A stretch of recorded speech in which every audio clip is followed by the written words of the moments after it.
अब question number 3, उचित गुणधर्मों का उपयोग से निम्नलिखित का मान ज्ञात कीजिए। यहाँ पे क्वेश्चन नंबर 1 और 2 दिया हुआ, इसमें आखिर गुणधर्म क्या होता है उसको हम लोग पहले समझ लेते हैं। यहाँ पर देखिए कुछ गुणधर्म होता है, क्लॉज और नियम, उसको हम लोग पढ़ेंगे। यहाँ पे देखिए संख्या का कुछ गुणधर्म होता है, मतलब गुणधर्म का मतलब जैसे हम लोग कोई भी संख्या लिख दिए, जैसे 6 और 8, इसका हम लोग मतलब क्या गुण निकाल सकते हैं, ये यहाँ पर हम लोग इसको पढ़ेंगे। ये ऐसे काफी सिंपल है, थोड़ा सा हम लोग अगर ध्यान नहीं देंगे तो ये कॉम्प्लिकेटेड हो जाता है। यहाँ पर देखिए सबसे पहले है संवृत या सबरक नियम, क्लॉजर नियम इसको कहा जाता है। यहाँ पे देखें तो पूर्ण संख्या के अंदर ही हम लोग पूर्ण प्राकृतिक ये सब जान चुके हैं बचपन में ही, मतलब क्लास 5-6 में, मतलब 5-6 में ही हम लोग ये सब जान चुके हैं। फिर भी यहाँ पे समझ लेता है पूर्ण संख्या आखिर क्या होता है। 0 से लेके जो अनंत संख्या होता है, मतलब जो हम लोग गिनती करते हैं उसमें, उसको पूर्ण संख्या कहा जाता है। होल नंबर मतलब जितना भी आप संख्या देख रहे हो सब पूर्ण संख्या के अंदर ही आ रहा है, ठीक है। तो यहाँ पे देखिए योग में दिया हुआ, योग में तो यहाँ पे कोई भी दो संख्या लिया हुआ, जैसे 8 हुआ 15 हुआ, तो 8 यहाँ पर जोड़ेंगे तो कितना आया, 8 और 15 23 आया। तो कह रहा है कि किन्हीं दो संख्याओं के ए बी के लिए सदैव पूर्ण संख्या, मतलब क्या, पूर्ण संख्या एक पूर्ण संख्या है। मतलब यह कहने का मतलब क्या हुआ कि जैसे यहाँ पे देखिए 8 और 15 को हम लोग जोड़े हैं, यहाँ पे मैं एक पेपर ले रहा हूँ, यहाँ पे जैसे हम लोग 8 और 15 को जोड़े तो कितना आया, 8 और 15 को जोड़े तो 23 आया, ठीक है। तो अगर 15 में 8 जोड़े तो फिर भी क्या आया, 23 ही आया। तो क्या हुआ, मतलब ये जो सबरत नियम है, मतलब संवृत जो भी सबरक नियम, वो किन्हीं दो संख्या ए बी के लिए ए बी सदैव पूर्ण एक संख्या है, पूर्ण संख्या है। इसी में देखिए व्याकलन है, व्याकलन को सब्ट्रैक्शन कहा जाता है, मतलब घटाव कहा जाता है। जैसे मान लीजिए यहाँ पर दो संख्या दिया हो, 6 में से यहाँ पर 4 घटाए तो कितना आया, 2। अब देखिए क्या 4 में से हम लोग 6 घटाएंगे तो क्या 2 आ जाएगा, नहीं आएगा, -2 आ जाएगा। तो यह फॉलो नहीं कर रहा है। सेम देखिए यहाँ पर संख्या सेम आ रहा है, इसीलिए उसका मतलब सदैव पूर्ण होता है। यहाँ पर देखिए पूर्ण संख्या नहीं है। अब गुणन में देखिए, गुणन में जैसे जोड़ में दिया तो गुणन में होगा। जैसे मान लीजिए 15 में 8 से गुना करेंगे तो 8 को 15 से हम लोग गुना कर लीजिए तो 15 8 120 आया। फिर 15 को 8 से गुना करिए तो 15 8 120 ही आया, मतलब सेम आ रहा है। तो ये मतलब गुणन का भी नियम फॉलो कर रहा है। भाग में देखिए क्या भाग में ऐसे होगा, जैसे मान लीजिए यहाँ पर देखिए 4 को हम लोग 5 में भाग दिए तो कितना आया, 4/5 आ गया। मतलब पॉइंट में हम ले जा सकते हैं, क्या 5 को भाग देंगे तो कितना 5/4 अलग संख्या आएगा, तो ये फॉलो नहीं कर रहा है। घटाव में फॉलो नहीं कर रहा है और भाग में फॉलो नहीं कर रहा है, गुणा में कर रहा है और जोड़ में कर रहा है, योग जिसको हम लोग कहते हैं, ये फॉलो कर रहा है। देखिए हम लोग थोड़ा बहुत अगर इसको ध्यान से हम लोग पढ़ लेंगे तो अच्छे से आपको समझ में ये आ जाएगा। ऐसे ज़्यादा कोई टफ है नहीं, ठीक है। जो आपके बुक में दिया हुआ एग्जाम्पल दिया हुआ और कुछ थ्योरी दिया हुआ है, जैसे इसी को आप उसको एक बार अच्छे से देख लोगे तो ये समझ में आ जाता है। हम लोग ज़्यादातर इसमें हम लोग कंफ्यूज हो जाते हैं। अब देखिए यहाँ पर एक बीच में एक दिया हुआ है संख्या, परमेय संख्या, इसको भी हम लोग समझ लेते हैं, लगे हाथ इसको भी हम लोग समझ लेते हैं। कह रहा है परमेय संख्या, जैसा कि हम जानते हैं कि ऐसी संख्या जिसे p/q के रूप में व्यक्त किया जा सके परमेय संख्या कहलाती है। मतलब क्या, जैसे कि p/q परमेय संख्या का मतलब ही बट्टे में जिसको हम लोग व्यक्त कर सकते हैं। जैसे मान लीजिए कोई भी संख्या 5 दिया हो, क्या यह पूर्ण संख्या, सॉरी परमेय संख्या है, हाँ है, क्योंकि बट्टे में हम लोग 1 लिख सकते हैं। और ये भी एक कंडीशन दिया हो, q के नीचे में 0 नहीं होना चाहिए। जैसे यहाँ पे 0 माइनस, देखिए किसी में q के नीचे मतलब p/q के मतलब क्या हुआ, जिसको हम लोग भिन्न के रूप में लिख सकते हैं। और q के नीचे मतलब q की जगह पर हम लोग 0 कभी भी नहीं लिखेंगे, ठीक है।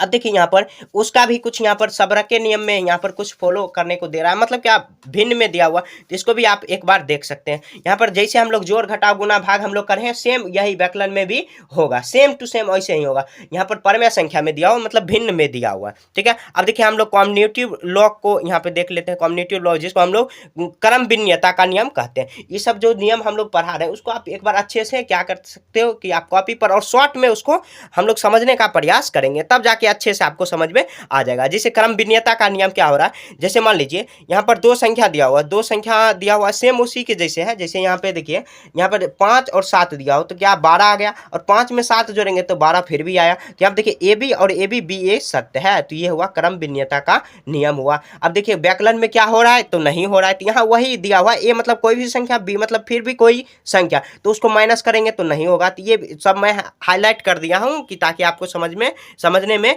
ज़्यादा दिक्कत नहीं हो, आराम से आप बना सको। यहाँ पे देखिए गुना में 3 पचे 15, तो यहाँ पे देखिए 3 पचे 15, 5 दिया 15, फिर भी दोनों बराबर आया, तो यहाँ पे हाँ इसका नियम का फॉलो हो रहा है, सबरक नियम का फॉलो पालन हो रहा है, ये समझ लेना। अब देखिए इसको हम लोग समझ लेते हैं। यहाँ पर देखिए यहाँ पर लिखा हुआ, अब क्या भाग में वो फॉलो होगा? तो नहीं, भाग में नहीं होगा। जैसे हम लोग सबरक नियम में पढ़े सेम क्रम भिन्नता का नियम ही है। और उसमें भी देखिए यहाँ पर पूर्णांक में दिया हुआ, पूर्णांक में जैसे मान लीजिए कि जोड़ में नहीं दिया हुआ, तो भिन्न का जो जोड़ है उसमें भी नहीं दिया है। अगर माइनस प्लस कर दिया फिर भी नहीं होगा। अगर हो रहा है फॉलो, तो मतलब जैसे सिंपल जो जोड़ है उसमें अगर फॉलो हो रहा है तो इसमें भी फॉलो होगा। अगर व्याकलन में हो रहा है तो नहीं होगा, मतलब हो रहा है उसमें हो रहा है जो सिंपल वाला में, तो पूर्णांक में भी, मतलब पूर्णांक मतलब क्या, माइनस प्लस सभी को ऐड करके दिया हुआ है यहाँ पर। तो यहाँ पे पूर्णांक में देखिए, पूर्णांक में योग में क्या फॉलो हो रहा है? तो योग में देखिए हाँ सेम फॉलो होगा। यहाँ पे देखिए माइनस फॉलो हो रहा है, तो बराबर हो, क्रम भिन्न सत्य है। आपको ध्यान से एक बारीकी से ध्यान रखना है और ये हो जाएगा। और देखिए घटाव को व्याकलन कहा जाता है, और ये बात भी याद रखनी है। गुणन को गुना कहा जाता है, और भाग को इसमें भाग ही कहा जाता है, ठीक है। अब परमेय संख्या को भी रख के यहाँ पर बनाया हुआ है। तो जैसे हम लोग मतलब वहाँ पर जो किए हैं योग में किए हैं तो योग में होगा ही। अगर घटाव में क्या हुआ है तो घटाव में मतलब नहीं किया हुआ है तो उसमें नहीं होगा। देखिए वहाँ पर वहाँ पे हम लोग क्या पढ़ें? कर्म भिन्नता, और यहाँ पे हम लोग पढ़ेंगे सहचारिता। अब देखिए सहचारिता को पढ़ लेते हैं। थोड़ा सा ये हाँ है, मतलब कन्फ्यूजिंग वाला चीज़ है, ऐसा नहीं कि बहुत ज़्यादा ये टफ है, कन्फ्यूजन वाला है। तो आपको क्या करना है, ध्यान से आपको एक बार शॉर्ट में आप क्या करोगे, कॉपी में कहीं पर ये नियम लिख लोगे और उसका 2-4 एग्जाम्पल दे के धराधर आप समझ गए तो आराम से आपको कभी भी दिक्कत नहीं आएगी। अब देखिए सहचारिता में क्या है, सहचारिता का मतलब ही हुआ जैसे कि यहाँ पे देखिए, यहाँ पर कह रहा है कि 3 संख्या, यहाँ पर 3 संख्या, उसमें क्रम भिन्नता में 2 ही संख्या लिया गया था। यहाँ पे 3 संख्या को जोड़ा हुआ, जैसे देखिए 5 + 4 + 6। क्या अगर मान लीजिए हम लोग को अगर उलट पुलट के अगर देखिए 5 4 9 9 में फिर यहाँ पे 6 जोड़ेंगे कितना, 9 6 15 हुआ। अब इसको बदलने के लिए अगर उलट पुलट करके जोड़ रहे हैं इसी संख्या को, अगर मान लीजिए पहले 5 और 4 6, अगर मान लीजिए 6 यहाँ पे 5 दिया और 6 10, तो क्या 15 फिर भी आया कि नहीं आया? देखिए 15 ये भी जोड़े, 3 संख्या दिया हो उसको अगर उलट पुलट के अगर हम लोग जोड़ रहे हैं, क्या जोड़ बराबर आ रहा है कि नहीं आ रहा है? तो यही इसका मतलब हुआ कि 3 पूर्ण संख्या ABC के लिए ए भी इतना सत्य है। मतलब हम लोग अभी नहीं समझ रहे हैं, बस ये समझ रहे हैं कि ये आखिर नियम क्या होता है, आखिर इसको फॉलो कहाँ कराएंगे, मतलब इस नियम का हम लोग उपयोग कहाँ करेंगे उसको भी मैं बताऊंगा जब क्वेश्चन बताऊंगा उसके बाद। 3 नंबर में ही स्टार्ट किया हुआ, क्वेश्चन नंबर 3 में ही दिया हुआ है। अब देखिए व्याकलन में क्या फॉलो हो रहा है, नहीं हो रहा है। गुणन में हो रहा है, हाँ गुणन में भी हो रहा है। गुणन में भी 3 संख्या को उलट पुलट के गुना करिए तो फिर भी होगा ही। तो यहाँ देखिए गुणन में क्या भाग में हो रहा है, नहीं भाग में नहीं हो रहा है। परमेय संख्या वही भी सेम कर लेंगे, वही उसी के जैसे। अब देखिए यहाँ पर अब कुछ और नियम है, इसको भी पढ़ लेते हैं।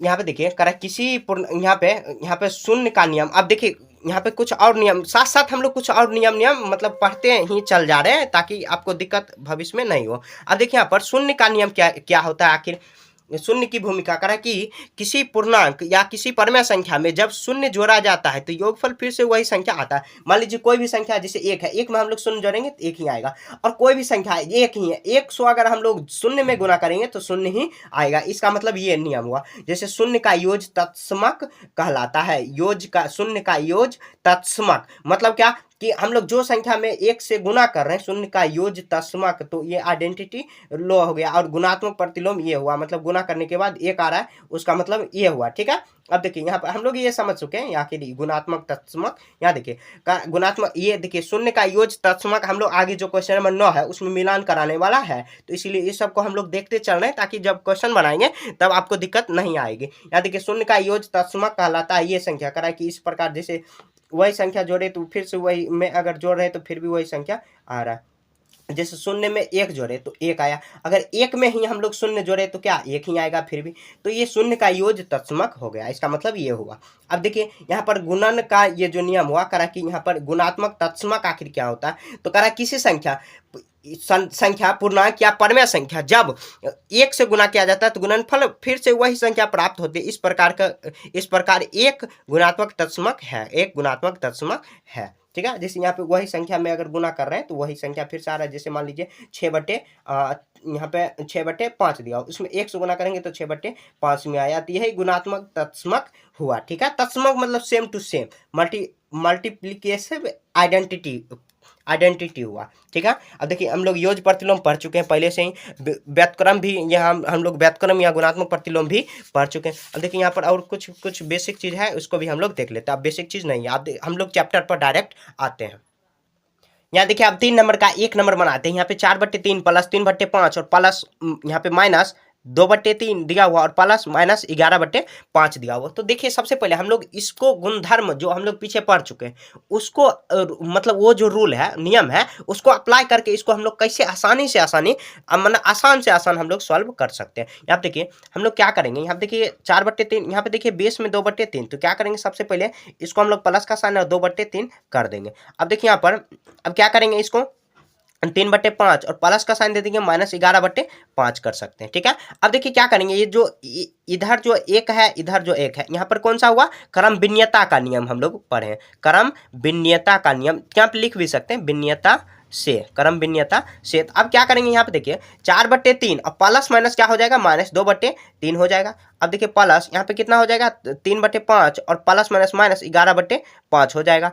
अब देखिए यहाँ पर अब आगे सॉल्व करेंगे, यहाँ देखिए 3 का एलसीएम लेंगे तो 3 हो जाएगा, और ऐसे 3 एलसीएम नहीं भी ले सकते हैं तो चलेगा। यहाँ पे देखिए 3/4, यहाँ पे कितना आ जाएगा 4 - 2, ब्रैकेट बंद करेंगे, प्लस यहाँ पे कितना आ जाएगा 5 का 5 ही हो जाएगा, और यहाँ पे 3 - 11 इतना हो जाएगा। ठीक है, अब देखिए इसको आगे सॉल्व करते हैं। यहाँ पे देखिए 4 में से 2 जाएगा तो कितना, 2/3 प्लस, यहाँ पे प्लस हुआ।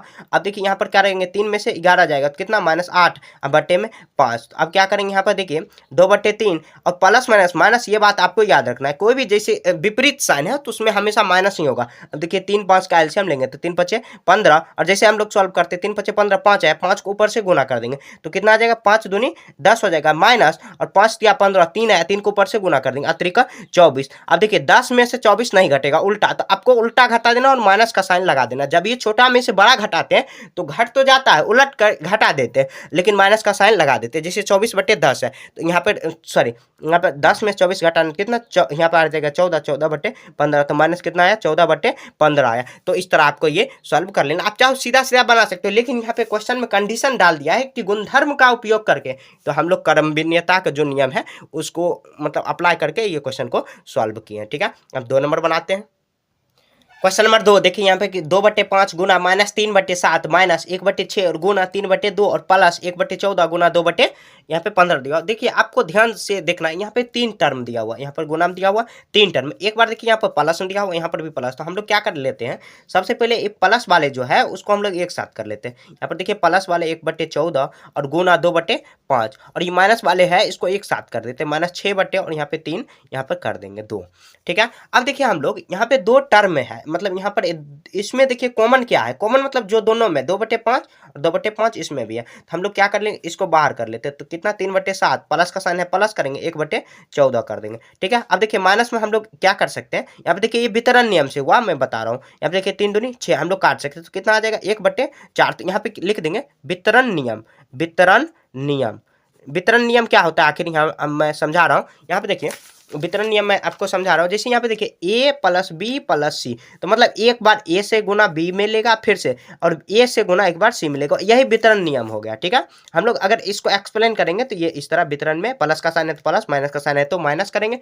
अगर यहाँ पर यह गुणन का वितरण नियम हुआ। ठीक है, तो ये वितरण नियम हम लोग शायद यहाँ पे छोड़ दिए पढ़ना, ये इसमें दिया हुआ, तो यहाँ पे इसको बंटन नियम भी कहा जाता है। यहाँ पे इसको हम लोग कर लेंगे, तो यहाँ बंटन नियम या वितरण नियम जो भी कह सकते हो, यहाँ पे गुना में हुआ, तो यही नियम से हम लोग बना रहे हैं। ये नियम भी लिखना कि आखिर किस गुणधर्म का उपयोग कर हम लोग बना रहे हैं। तो अब देखिए क्या करेंगे, 2/5 तो इसमें ब्रैकेट में है, तो ब्रैकेट छोटी ब्रैकेट हुआ, 7 7 14 का एलसीएम लेंगे, 7 दूनी 14, 2 आया, यहाँ पे 3 दूनी 6 प्लस 14 एकम 14, तो 1 आया -1/4। अब देखिए क्या करेंगे, 2/5 और यहाँ पे देखिए ब्रैकेट है तो गुना। अब देखिए यहाँ पर -5 है और यहाँ पे सॉरी -6 है और 1 है, 6 रुपया आपके पास कर्ज है और 1 रुपया आपके पास है, तो कितना 5 रुपया आपके पास कर्ज बचेगा, और यहाँ पे बट्टे में 14 -1/4 कर देंगे। ठीक है, अब देखिए काट के देखते हैं, यहाँ पे माइनस माइनस खत्म, यहाँ पे देखिए ये मतलब ये पूरा खत्म, तो माइनस का साइन आ जाएगा यहाँ पर। अब देखिए 7 दूनी 14, यहाँ पे कितना आ जाएगा -1/7 -1/4 आया। ठीक है, तो अब यहाँ पे -1/7, यहाँ पे सॉरी यहाँ पे लग रहा है कुछ मैंने गलती कर दिया, -5 यहाँ पर इतना आया, माइनस माइनस प्लस हो जाएगा, इससे 3 दूनी 6, 7 दूनी यहाँ पे 14, ये माइनस का साइन लग जाएगा, उसके बाद अब देखिए क्या करेंगे, हाँ माइनस ही लगेगा, माइनस। अब देखिए क्या बराबर का साइन देंगे, 7 चौके 28 हो जाएगा, और यहाँ पे 7 चौके 28 माइनस 4 आया, माइनस यहाँ पे देखिए 7 चौके 28 कितना आ जाएगा -7, यहाँ पे कितना आ जाएगा -7 और 11, तो कितना 11/28 आ गया, माइनस का साइन लगा दिए। तो इस तरह आपको ये सॉल्व करना है, ठीक है। तो ये थोड़ा सा कॉम्प्लिकेटेड है, लेकिन एक बार आप समझ लिए तो दोबारा आप भूलोगे नहीं, ठीक है। इस तरह आपको ये सॉल्व कर देना।